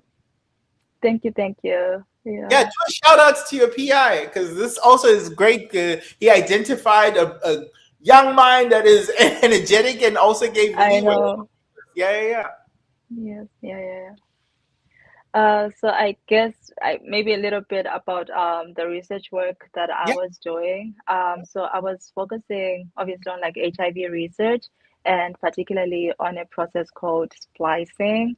And for those that are not familiar with splicing, I like to think of, how you have your DNA transcribed into mRNA and then translated into a protein. So I like to think of the mRNA as a rough cut of a movie, and there's this process called splicing, which basically edits the movie and removes the floppers, all the bad parts, and joins together the good parts to make like the final piece of the movie, which is the final mRNA that's needed to make a protein. And so HIV That uses is a that. great analogy. That is, I don't think Thank I've you. ever heard of that analogy. That Thank is you. It's really I had to sit down and think about how I could explain splicing to people that have never heard about it. I'm like, you know what? I think a movie editing could could work well. So like the virus uses a similar process to make the proteins that it needs, and this is a highly regulated process in a way that the original mRNA or like the original footage of the movie, only 70% of it needs to remain unedited, and 30% is the one that's edited. And so my question was to see, can we push the virus to a limit to say that 70% that needs to be remain unedited? Can we edit it such that the virus ends up making more proteins that it needs? And so it's like two experimental approaches. One of them was trying to like delete a segment within the genome and see if it was contributing to like the regulation of how the editing process is done. And the second bit was to see if there are any current drugs on the market that could induce, so the term is called oversplicing or over editing within the virus. And either way, it would cost the viral's fitness and essentially like kill it. And I think one of the things that drew me to this project, or like the question that I was trying to answer, is that there are at least 30 plus FDA approved antiretrovirals on the market right now. And none of them target this process called splicing. I mean, mainly because also like our human cells use it, but I'm like, is there a way where we could only tamper with the genome of the virus as much as it's already integrated into like the human genome, but only like target that? So that was something that I was trying to answer. And yeah, we did a bit of work using a lot of like molecular cloning techniques, and I really spent most of my time trying to do one of the approaches where I was testing a drug that's already on the market to see what it would do. So I was working with a known splicing inhibitor, and I created like I did like a gene insertion where I added like a nanoluciferase so that it would give like a light signal every time splicing happens. And so we're trying to track the splicing progress with an increasing concentration of the drug across a certain time point. So obviously, as you increase the concentration of the drug, the light signal was going down, meaning that that splicing was being inhibited. So, like in the real world, if we were to find a drug maybe like ibuprofen or like Tylenol and test it, and we see like a change in like the light signal, we'll be like, hey, to the pharmaceutical companies, look into Tylenol. It's probably doing something with HIV, and it's already approved. So then it would, I don't know, be something like really, really cool.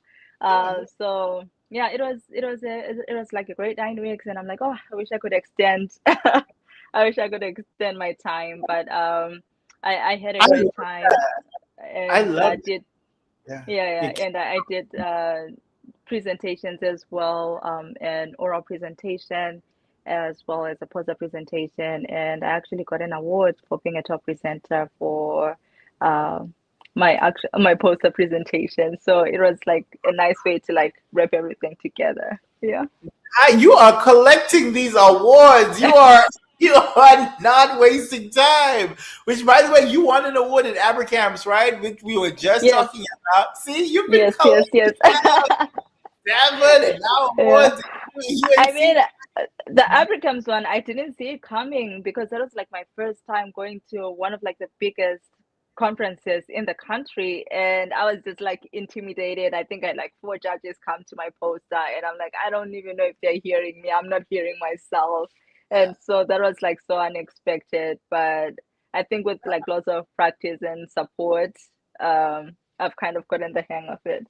And also, you are enthusiastic about the research, which I think is the crux of this all, is that, you are inquisitive, right? You're curious about science, which is already a big asset when you come into the scientific communities, because curiosity will lead you through the challenges, the ups and downs of science. Right. Experiments don't always work out. Sometimes they fail. They never do. And as with any job, it's not always going to be super, exciting. Right. But the curiosity, staying sort of enthusiastic about answering questions, pulling threads, that's the trick to get you consistent to get through. And then people, when you start talking about your research, people can sense the enthusiasm. They can sense your curiosity. It's infectious, right? And that's part of what people want. Because a lot of people, even though they are in sciences, they're jaded. They start, talking about their research not in a I know. light. Maybe they're just, bored of the time that they've been doing it, whatever. But you have managed to not fall into that pitfall. And what I really love about your journey so far is that you are getting to experiment with different types of questions, right? So scientific questions, there's so many in abundance, right? And the only way you really decide what you want to do for the rest of your life is really by experimenting and asking different questions so that you know what are the questions that you like. And then some questions require different skill sets, wet lab versus dry lab, a lot of data analysis versus a lot of, maybe less data analysis and more data generation. Okay, yes. Take on that end. You're also experiencing research in different facilities, an R1 institution versus a small college. A peek of how the impact of your research could be received on a global international stage like Abercans, but also at like top universities at Stanford. You're also seeing that on multiple different levels, academia, and you're thinking of questions in the sort of like basic science sense of, but you're also thinking of questions in the translational science piece. You're thinking of how drugs now could be made, in the context of this, super difficult question, and making tools to enable that. This is so exciting, Rutendo, and I'm so proud of you, but I'm also just excited for your future because it seems like you're really getting great experiences, not only for your resume, which is obviously awesome, but for your own professional development and growth and deciding what you want to do next. Because I'm telling you, if you're able to decide what you want to do and figure that out early on, from the other side, I'm just telling you, it means basically you never have to work a day in your life because you're doing something you enjoy and you're found the thing that you enjoy lines up with things that you're good at. That's where you want to be. You want to be right there. I'm trying. And you're gaining the skill set as you go right now. All these different tools that you're using, whether it is cloning or, the data analysis tools that you're using or protein design tools that you're learning, hopefully, through Simulator or other areas, you are learning quite a lot. And even just like the theory, even, you had to basically study quite a lot of these different papers. I know. Specifically about HIV, but also about the tools in HIV, the drugs that have been associated with this luciferase system that you were using. You have to read more about that too. Yeah. I would say definitely like the learning curve was quite steep. I had to rely a lot on my genetics class that I took fall 25. And that was probably one of the hardest classes that I've taken. So I remember seeing splicing and I just had like nightmares. I'm like, oh my God, this is genetics all over again. And I'm also like grateful for like spring I took biochem too. And they really it was more of like a journal club where we actually had to read papers. We are breaking down a paper. How do you read a scientific paper? What questions is the author trying to ask? How are they answering? The whole shebang of reading a paper. And so then coming to UNC, I'm like, okay, you know what? I can read a paper and then I can also formulate questions that I'm like seeing gaps within like the paper that I'm reading. So I'm like super grateful for some of the classes that I've taken. Sometimes it doesn't make sense. Like, why are we reading, 3 papers in 1 week? And, doing like many presentations, but getting to talk about my project almost on a weekly basis. I felt that some of the things that I did at school really, really helped and made sure that I was, meeting a certain expectation. Yeah, no, that's awesome. And so, now that you have garnered all of these experiences and you have built up your toolbox, obviously now the onus is for you to give back to the students who are following in your footsteps. I'm seeing a lot of my footsteps in yours, like I remember presenting at Abercamps in 2010. Whoa. 2011, maybe 2011. That was in St. Louis, Missouri.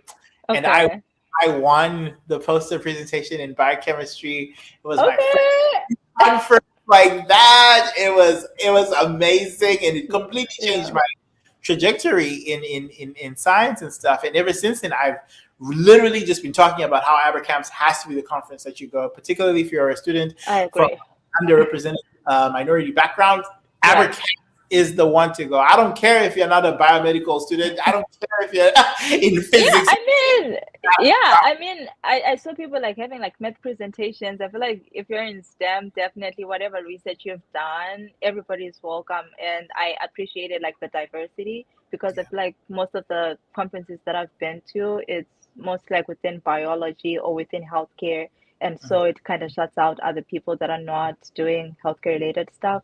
But with AbriCamps, it's like everybody, whatever research that you're working on. Yeah. Yeah, and it's wide range of training sets too. It's everything from community college, undergrad, grad students, postdocs, faculty are there recruiting. You have every school under the earth that is there. Like Yale is there, Harvard is there, Howard University is there, Claflin is there. Every university is there trying to recruit their students. Pitching their programs. That's a way to get GRE waivers. If you have getting ready to go to grad school, get your GRE waiver. It's a good time to get FaceTime with potential faculty that you would rotate with. Right. So I've always talked about AberCamps just because after that experience, I've gone back as a grad student. I've gone back as a recruiter for a company. I've gone back as a judge. As a judge, I went back as a judge. Yeah, I remember.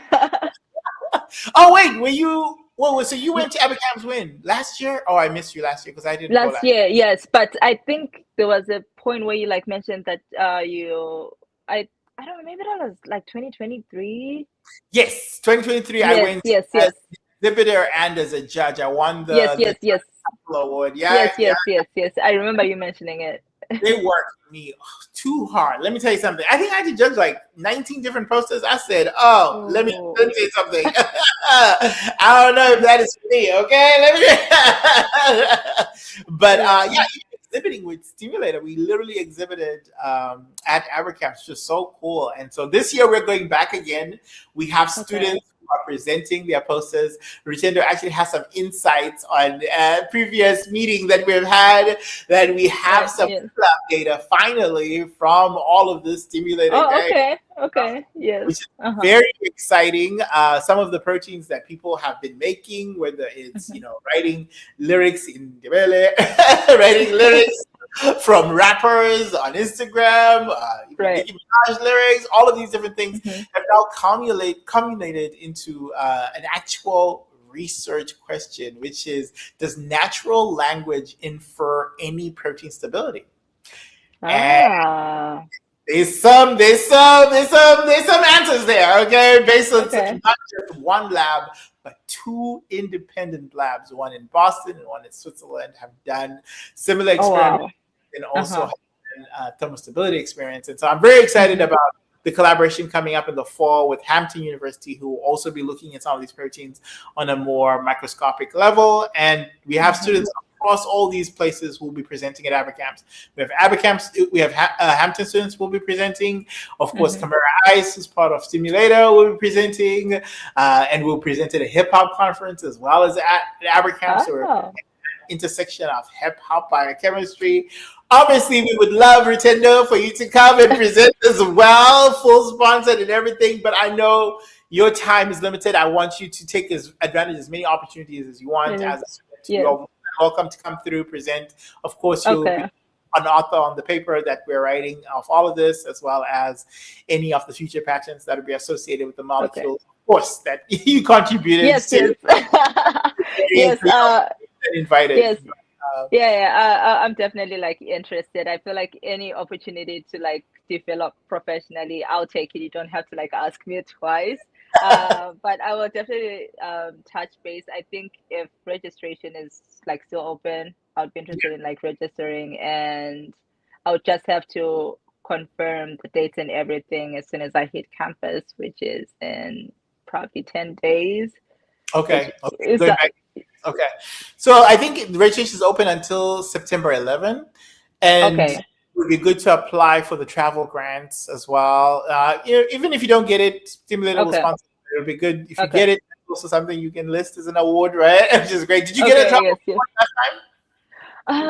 No. So Okay. I think the issue with the travel award is for US citizens. So as an international student, I don't Is qualify it? for it. Yes, Oh, yes, yes. So I did. I had to like source some institutional funds as well as like personal funds to like make it happen. So I was Right. like very happy when the trip was like Yeah. fruitful. I'm like, okay, it was worth investing in. Yeah. Well, this year it's actually in Seattle, which is I've never been. hey, but that's where I got my PhD. This is the I lab know. of Yes, Baker. yes, yes. Your lab, your Baker lab. Yes, yes. I'm very excited about it because I definitely want to see if I can visit, bring some students along, get to see a Nobel Prize winning lab. I haven't been also to the lab since the Nobel Prize, so that'll also be a trip for You me. have It'll be exciting. to. So yeah, I'm hoping everything works out for that, which would be really cool. And yeah, so we want to get as many students as possible. We have also students from the Okay. University of Benin in Nigeria who will be Okay. presenting virtually. In the Ah, past, okay. we've sponsored students who present virtually from Ghana and Rwanda and Zimbabwe. And so Okay. Lawrence and McGregor, who are the co-founders of Protein Design for Africa, we had a project on the side that was part of Okay. the adaptive competition where we did like a binder design project for an actual therapeutic molecule, and Okay. we actually have a binder there. We have a protein that binds, which is so cool, and would Hey. have been ranked like in the top the 5 molecules in the actual Oh, competition had it wow. been selected. So it's super cool. We're even looking at structures and stuff like that. So they're going to Wow. present virtually, and then Mm-hmm. we have Linda, who presented virtually in 2023 or 2024. I don't remember. Okay. She presented at ABCAMS virtually, and now she's actually a grad student in Texas. So she will Oh, be wow. coming in person now at Oh, wow. ABCAMS. That is so cool. Like a full circle moment right there. Cool moment. I'm telling you, ABCAMS is such a community because also my alma mater, Claflin University, always is there every single year. And so every time I go, it's Ah. a celebration. It's a link up. And then my other alma mater, UW, Erin is the recruiter for UW for all programs, and she's always at ABCAMS. Yeah. That's Ah. also like a whole thing. And then people over the years that I've just made at ABCAMS, it's always great to meet. I like to connect, potential job opportunities, potential, Right. postdocs, make sure things are connected. Novartis, my former company, is always there. And so it's always great to also connect people with that. Okay. Yeah. I hope we're able to make it work. But, our last few minutes before we log off, I really want to find out, Rutinder, how can Stimulate help you? What is the next steps? You're getting ready for graduation, right? Are you about to be a senior? Yes. So I'm entering my senior year. Plans changed a little bit. I thought I was gonna graduate in December, but now I'm extending. I'm graduating in the spring. But my plans are still pretty much the same, except I don't really have to worry about finding a job right now, which was one of my biggest things. But I'm going to be prepping for the MCAT because I'm going to be like applying to medical school, like on the MD PhD track. So that's like the biggest thing coming up right there. So I think if Stimulator can like step in either with MCAT prep resources or like the MCAT fees, that would be like super, super, super helpful. And I think just looking ahead post like graduating, because I still have to like think about that. I am considering going back to the lab that I was working at UNC Okay. for like their post-bac program during like my gap year, because applying to medical school is like a year-long process. So I still have like a year and a half to kill even after graduating while I'm waiting for the medical school application process to be over. So I am hoping to like apply to the UNC postbac program, continue doing research. Ideally, I mean, after speaking to some of the people in the lab, ideally I would be continuing like the question that I started this summer. So I already have like an already existing project, and also I'll probably look at similar research programs like that, because I think um, especially with like the MD PhD application, it's almost quite easy to provide evidence why you want to be a doctor versus why you need both the training. And so I've been trying to find ways to like really show that I think the work that I'm doing in the lab is going to influence how I'm going to treat patients or even provide treatment options for the patients that I'm, taking care of. And yeah, so that's what's what I'm looking forward to this semester. Is gonna be crazy, but I think I'll survive. You will survive. If you survive, you will thrive. And let me just tell you a couple things of what you just said here. Number one, like graduating in December is overrated, okay? And it's actually good to graduate in the spring. I graduated in December and then I had to come back and walk in the spring. Okay. I hated it. And then because you graduate in December, you're always off center with the rest of your class. And so it's just not good. It's better to be in step with the rest of your class. Okay. Yeah. So yeah, and it's overrated. Don't worry. It's good to graduate in the spring as you're doing. And you get more time as well to, line up your next steps. The whole point of graduating is to make sure it secures your next steps. I know. Don't rush to graduate if you don't have your next step secured. That's one. Right. You love the idea of a post-bac. I did a post-bac. I did my I post-bac. know at Novartis, but I don't think they accept international students anymore because I was like, Dr. Mook did it. How can I? And No, I they don't do. think They do. They definitely do. They definitely They do. do? Really? Yeah, we need to get you into contact with some people, but they definitely do. I mean, I can double. You are at UNC Chapel Hill, and the best person to talk to is right there, Christiane Hill, who I think is now the director of a neuroscience program there. We should definitely connect you. She also did the. Did she do? She might have done a summer scholars program, an internship, which actually. Now that you'll be graduating in the spring, you would actually qualify for the summer scholars internship. Oh, Rutendo. Oh, I think it cut off. Oh no, the network. Oh no. Oh no. Rutendo, can you hear me? Let's see. Maybe. Oh, let's see. She needs to. Oh, it's loading. There we go. It's loading. Oh, okay. There we go. Yes, we're back. Okay. No, but I was saying Christiane Hill actually is a director there at UNC Chapel Hill and one of the programs. We should definitely get you connected. I think I know her. Yeah, she did either she did a summer scholars internship at Novartis or she did the post-bac. Either way, now that you're graduating in the spring, you're actually qualified for the summer scholars program at Novartis. It's actually the internship, the 10-week internship. You actually qualify for that because it would be in the summer if you wanted to do that. But Okay. you still qualify. Let's get you connected. One thing I was going to say as well, one thing I didn't do that I wish I had done, I found the post-bac internship and I just jumped on that. I didn't even explore other options. Turns out there are many options for post-bac opportunities. And one that I would venture for you who, since you've already found a home lab that you're interested in, right? What you could do is apply for programs that would fund your time in that lab. So you could actually get the opportunity to have basically two paychecks, one from the lab and one from the program. There are these programs called post-bac programs. The whole idea is to get you into graduate school. And so you do GRE or MCAT. Yeah, so those ones, they are for US citizens again. I did my research, Dr. Mook. So I think the ones that are open to international students are known as like Prime.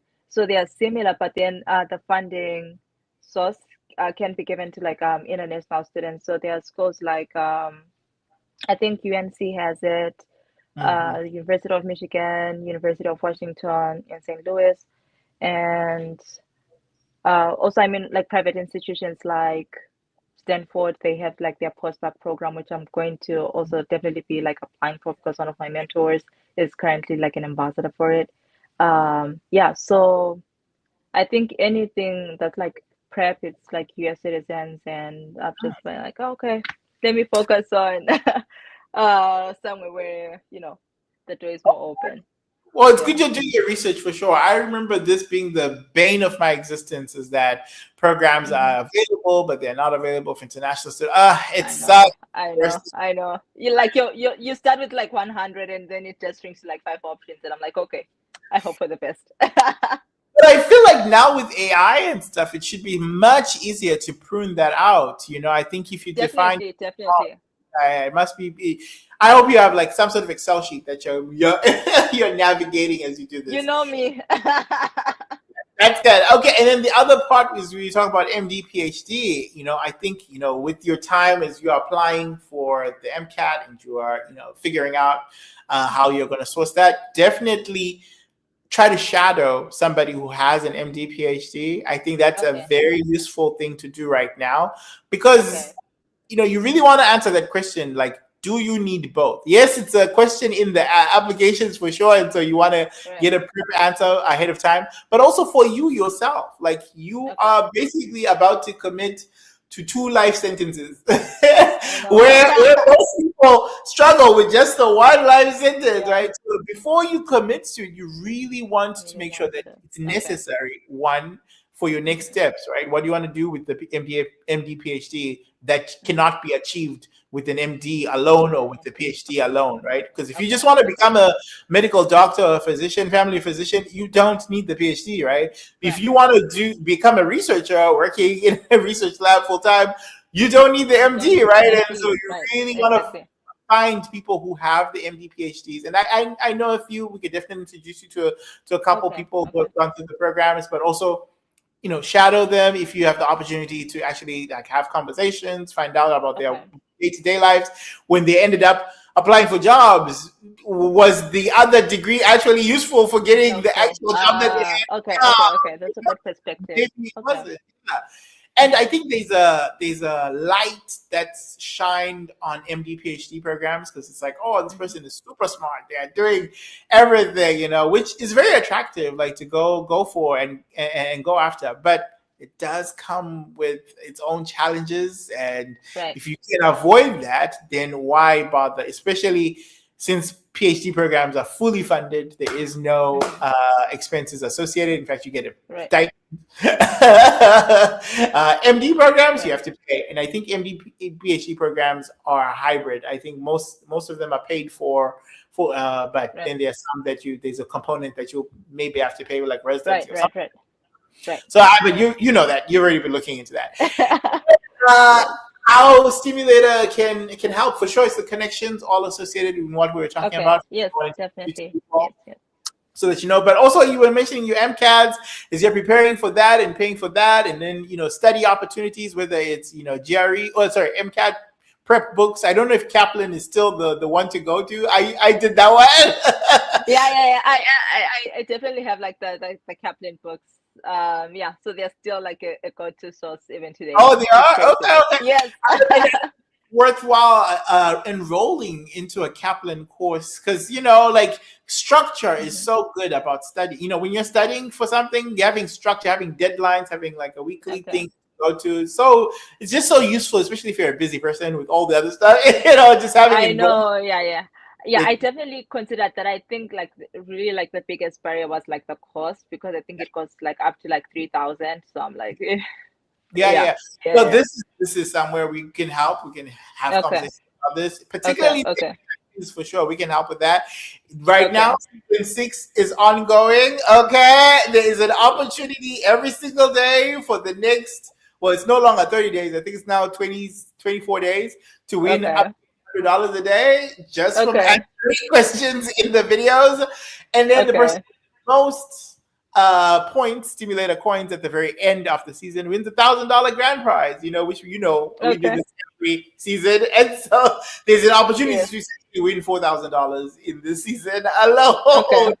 So that's one way. Also, as you know, we have scholarships that we offer. You actually won one of our first scholarships. Yes. I remember. It came at the right time. Yeah. So we would be happy to also do book scholarships as well as MCAT prep scholarships moving forward.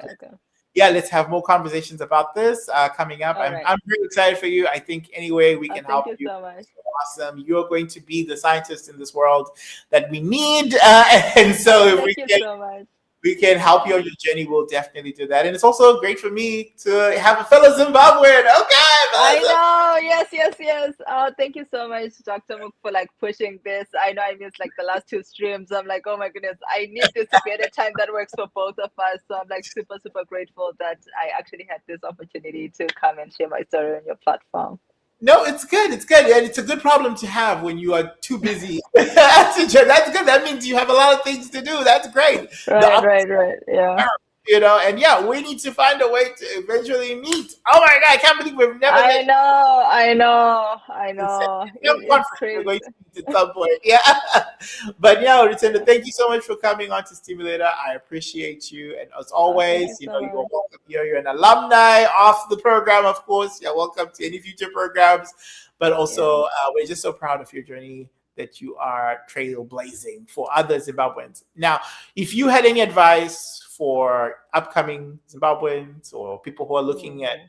Abercams or people who are thinking of your journey, what advice, final words would you give? Yeah. I would What's say the be audacious. Like be Mhm. audacious. Don't be afraid to like shoot your shots. You never really know what the door is gonna open for you. I did research at a very small school that nobody really knows about, and every time I go to these big conferences, they're like, "Where is that?" And I'm so glad that I was brave enough because at the end of the day, they care about your science, they care about your curiosity, they care about your drive. Those are the things rather that will get you into the rooms that you want to be in. So believe in yourself, be audacious, don't be afraid to like knock on any door. I think the worst really that can happen is getting a no, but at least you tried. I always think, what if I get a yes? And you shot for, the biggest program and it's a yes. You're like set. So yeah, I would say, yeah, that's something that I would encourage like young people to think about as they pursue different opportunities. It doesn't even have to be STEM. I think this applies across the board. Yeah. I agree. I agree. That is some amazing advice. Thank you so much, Utendo. And yeah, you are the ending of our birthday stream. This is a 37-year-old. Oh my gosh. Oh, happy birthday! You. Thank you. It's been a really great day, and what a better way to spend it. Of course, talking about science I opportunities, know. the Yeah. future of the world. So again, thank you for tuning in, and thank you for those who have been watching. Mahalia, shout out to you. I see you might have been in the back there. Thank you so much for your contributions. People in the chat, shout out to y'all. Thank you for people on Instagram. Everywhere, people who are watching this in the live. There are folks in the Instagram. I see Ruffin Neurolab. Geniuses, what's up? Shout out to you. Thank you for that. Lawrence, I see y'all. Takura, Aliyah, shout out to you. Turkish, I see you. Thank you for tuning in. Okay, you guys have been on for way too long. And so I won't see you later. I will Steve you See later. you later.